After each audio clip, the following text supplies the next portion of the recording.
Tapos dyan Gabriel Libre ang rolling 17 sa Padre Garcia. Ito po ang aking motor. Smash 125. 155. So ano yung mga, turo mo yung mga improve mo? Ari pong power pipe. Okay, what else? Ano pa? Saka po swing arm. Ano yung swing arm natin? Upper speed po yan. Saka po pinasuper flat seat ko. Saka po brake system in-upgrade ng 8.1. Saka po king of drag. Ari po ang badge namin ng rolling 17.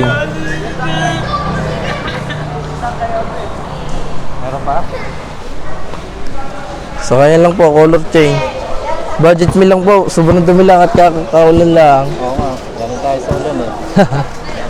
Anyway, anong advice mo kuya dun sa mga nahihilig sa mga ganito mag-alaga ng motor? Ano po? Tuparin lang nila kanilang mga pangarap para pagka meron din sila.